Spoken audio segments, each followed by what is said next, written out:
And this 54-year-old man is facing physical castration after pleading guilty to some disturbing charges. This is 54-year-old Glenn Sullivan of Springfield. He's pleaded guilty to getting a 14-year-old pregnant a couple of years ago. Sullivan groomed the survivor and threatened to hurt her family if she ever told anyone about the. Since his arrest and guilty plea, Sullivan was sentenced to 50 years in prison and physical castration. Needed all the time, everywhere, across the nation, every single state. Matter of fact, all across the world. I need this specific thing put into law. Every time one of you weirdos violates a child, bow, just cut it off at the meat. Even if you're a woman, because there's been a lot of women going around doing things like this. Cut the boobs off. Shink no milk for any of y'all. I believe this is one of the appropriate punishments. The other one being sent straight into the catacombs of the fiery pits of hell. There is nothing more that needs to be said by anybody. Oh, and 1 second, because I know there's at least a few of you who get very mad when I laugh at the misfortunes of people who deserve misfortunes to fall upon them. I know how some of you think. You want to wail, you want to explain, you want to think about the intricacy. We ain't got time for that. Sick fuck has great consequence brought upon them for being sick fuck. And if you want to be the person that's trying to protest the operating table as we all joined at the hip sawing his nuts off, guess what? You can be that. I just want you to know a couple things. Glenn Sullivan Sr., terrible name. Your offspring have terrible names. A family tree of just terrible names. Pled guilty, not innocent whatsoever, to 4 counts of second-degree rape.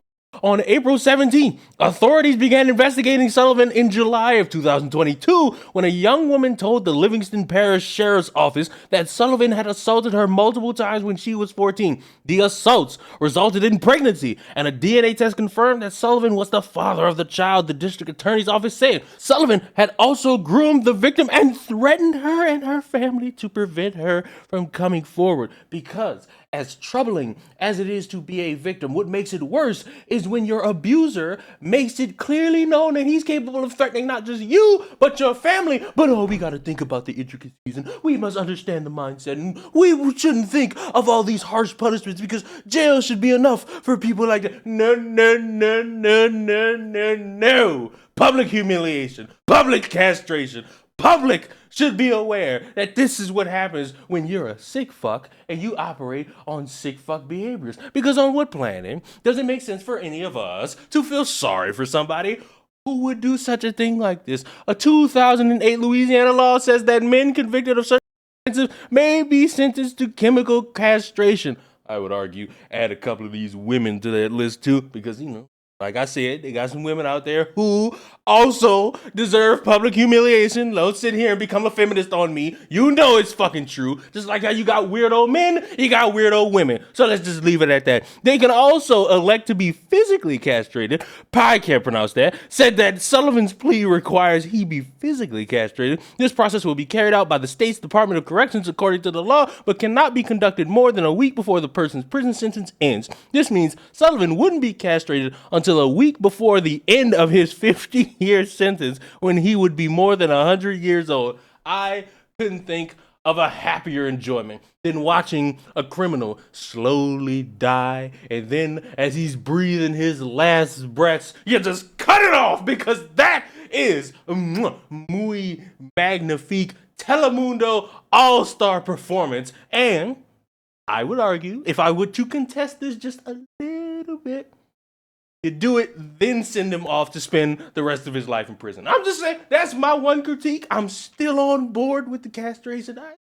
That's just my simple, basic critique towards the whole thing. Don't sit here and try to think about the intricacies of a sick human being. Don't try to give me seminars about these people. Don't try to make me care about these people. Much for that question.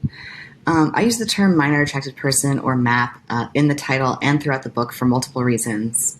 First of all, because I think it's important to use terminology for groups that members of that group want others to use for them. And MAP advocacy groups like Before You Act have advocated for use of the term MAP. They've advocated for it primarily because it's less stigmatizing than other terms like a lot of people, when they hear the term, automatically assume that it means a sex offender. and that isn't true, and it leads to a lot of misconceptions about attractions toward minors. I've definitely heard the idea that you brought up, though, that the use of the term minor attracted person suggests that it's okay to be attracted to children. But using a term that communicates who someone is attracted to doesn't indicate anything about the morality of that attraction. It's an odd view in that they seem to will things all the time. They will participation in kickball. They will showing up, participating in the bar mitzvah lessons, bat mitzvah lessons. So there's all sorts of things that they will. You might think, well, maybe there's something distinctive about sex that they can't really understand it. It's not clear to me that what they're not getting at is consent. I suspect what they want to say is, okay, they're willing participants, they're voluntary participants. They have some understanding what's going on, not understanding we do, but some understanding, but they haven't consented. Perhaps that's so, but that's a different claim from their being unwilling. There's just lots of activities that children engage in that they don't understand all that well. For example, when you first show up to participate in a judo tournament, or you prepare for your bat mitzvah. I mean, you have a rough idea, but it's not clear how much you fully understand it. Imagine that an adult male wants to have a 12-year-old girl. Imagine that she's a willing participant. A very standard, very widely held view that there's something deeply wrong about this, and it's wrong independent of it being criminalized. It's not obvious to me that is in fact wrong. I think this is a mistake, and I think that exploring why it's a mistake will tell us not only things about adult-child, but also about fundamental principles of morality. If we're in the area of legislation rather than morality, here's a rule of thumb. If you don't know whether something has expected good or expected bad consequences, the thumb on the scale should go to liberty. So if we don't know whether willing with 15-year-olds is going to have net good or bad consequences, it's not like we say, oh, well, go ahead and ban it. The idea is that people trying to criminalize something bear the burden. And even having harsh opinions on this before we condemn people for engaging these on the basis of probabilistic utilitarianism, we should know that it does pose a risk for those and only those willing participants. Just send them to the operating table, cut it off, and then send them to the corner to cry until they bleed out and die.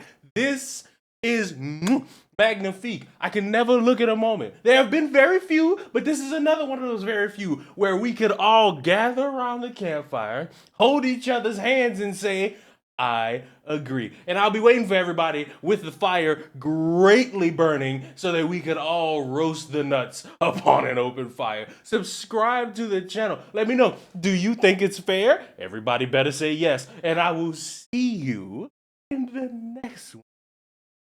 Goodbye.